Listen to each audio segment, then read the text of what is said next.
আঙুঠু হয় অখিলদা অসমত হিয়াৰ আঙুঠু হয় গতিকে অখিলদাই যেতিয়াই নিয়ে আদালতত অনা হৈছে ৩২ বছৰ কাৰণে তেতিয়াই শুনা পোৱাৰ লগে লগে অসমবাসীৰ লগতে যিখিনি আজি এইখন ঠাইত আজি উপস্থিত হ'ব পৰা নাই যিখিনি আজি ঘৰত আছে আজি অসমৰ প্ৰত্যেকটো ঘৰে ঘৰে কান্দোনৰ ৰোল উঠি গৈছে আপোনালোকে নিশ্চিতভাৱে প্ৰত্যক্ষ কৰিছে আমাৰ আই মাতৃসকলে কেনেকৈ ঢলি পৰিছে কান্দোনত অখিলদাক কেনেকুৱা মৰম কৰে অসমবাসীয়ে অখিলদাক কেনেকুৱা মৰম কৰে তাৰ মাত্ৰ কেনেকৈ আজি আমি প্ৰথমে বিজেপি চৰকাৰক ধিক্কাৰ দিছোঁ যিখন চৰকাৰে অসমীয়া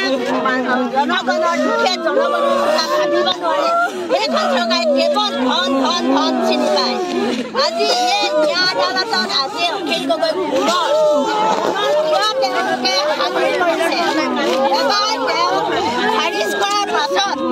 আজি বিজেপি চৰকাৰে এটা ষড়যন্ত্ৰমূলকভাৱে আজি অখিল গগৈক গ্ৰেপ্তাৰ কৰিছে যিজন মানুহে আজি অসমীয়া জাতিৰ মাতৃৰ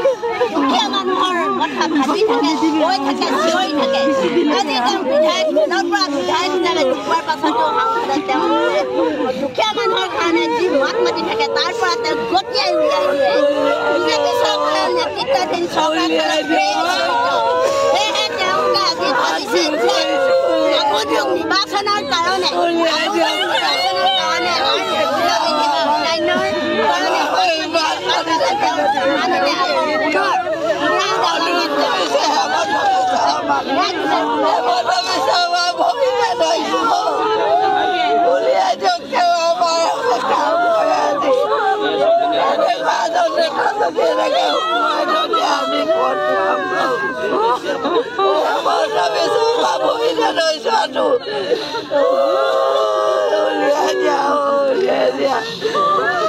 আমাৰ ৰাইজৰ হৈ কাম কৰা মানুহজনক কেতিয়াও গ্ৰেপ্তাৰ কৰি নথবাতোগি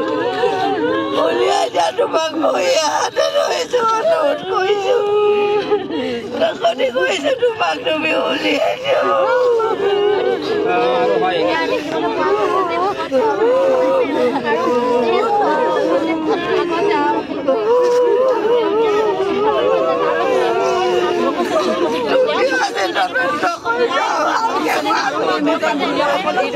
কান্দোনত ভাগি পৰিছে কোনো কোনো এইদৰে ভাগি পৰিছে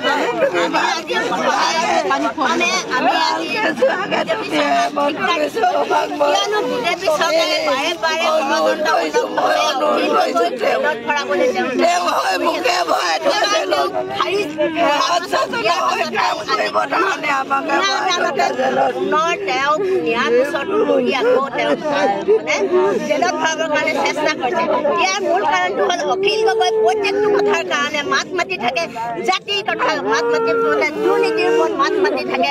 আৰু ন্যায় কথা কৈ থাকে সেইকাৰণে তেওঁক সংসদৰ পৰা তেওঁ উলিয়াই দিয়ে আৰু বিজেপি চৰকাৰে সম্পূৰ্ণ দুৰ্নীতিটো অখিল গগৈয়ে উদং কৰি দিবলৈ যেতিয়া চেষ্টা কৰে সেইটো কাৰণে বিজেপি চৰকাৰে ভয় কৰে হিমন্ত বিশ্ব শৰ্মাই সৰ্বানন্দ আৰু মোদীয়ে সেইটো কাৰণে বাৰে বাৰে ভাবিছে যে এতিয়া আগন্তুক ইলেকশ্যন আহিছে আৰু এতিয়া দুৰ্নীতিৰ কাৰণে মাতিছে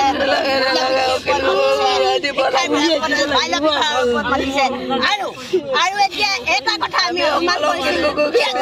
এটা কথা অনুমান কৰিছোঁ যে তেওঁ আগন্তুক ইলেকশ্যন আহিছে ইলেকশ্যনৰ কাৰণে তেওঁ ৰাজনীতি কৰি আজি তেওঁ অখিল গগৈক মানে আবদ্ধ কৰি ৰাখিবলৈ চেষ্টা কৰিছে আমি ইয়াৰ পৰাই কৈছোঁ যে অখিল গগৈ অকলশৰীয়া নহয় অখিল গগৈৰ লগত আমিও আছোঁ আমি দুখীয়া জনগণো আছোঁ আমি তেওঁক অকলশৰীয়া হ'বলৈ নিদিওঁ প্ৰয়োজন হ'লে আমাকো জেলত ভৰাব লাগিব আমাকো জেলত ভৰাবই লাগিব হিমন্তই আজি ভাবিছে যে মই এয়া মুখ্যমন্ত্ৰী হ'লো পাছত প্ৰধানমন্ত্ৰী হ'ম কাৰণে তেওঁ ষড়যন্ত্ৰ কৰি তেওঁ কি কৰিছে ৰাইজৰ মাজত বিভিন্ন ধৰণৰ আঁচনি তৈয়াৰ কৰিছে আঁচনি তৈয়াৰ কৰি কোনখিনি আঁচনি মানুহে পাইছে ধনী শ্ৰেণী মানুহে পাইছে নিজৰ ৰাজনীতিৰ যিটো দলৰ মানুহে পাইছে কিন্তু আন আন দুখীয়া মানুহে এই আঁচনিসমূহ পোৱা নাই বাইদেউ আঁচনি নব আঁচনি অৰুণোদয় আঁচনি বিভিন্ন ধৰণৰ কিন্তু এতিয়া আকৌ তেওঁলোকে উলিয়ালে কি বাল্য বিবাহ বন্ধ প্ৰকৃততে বাল্য বিবাহ বন্ধ হ'ব লাগে আমিও চাপৰ্ট কৰোঁ কিন্তু তেওঁলোকে কিয় 20 বছৰ এটা ধৰি পেলাই তেওঁলোকে বাল্য বিবাহৰ বন্ধ কৰিবলৈ নিবিচাৰিছিলে তেওঁলোকে সৰু সৰু ল'ৰা ছোৱালী বুলি জেলত ভৰাই লৈ গ'ল আৰু এই তেওঁলোকে কিয় গাঁৱে গাঁৱে সজাগতা সভা নকৰিলে বাল্য বিবাহ এইটো 20 বছৰৰ পৰা আমি বন্ধ কৰিম কিয় সজাগতা সভা কৰি মানুহক নজনালে আৰু এতিয়া এই দুখীয়া দুখীয়া ল'ৰা ছোৱালী 3টা 4টা মানে মাকক তেওঁ মানে মতাটো ধৰিছে মাইকীকেইজনী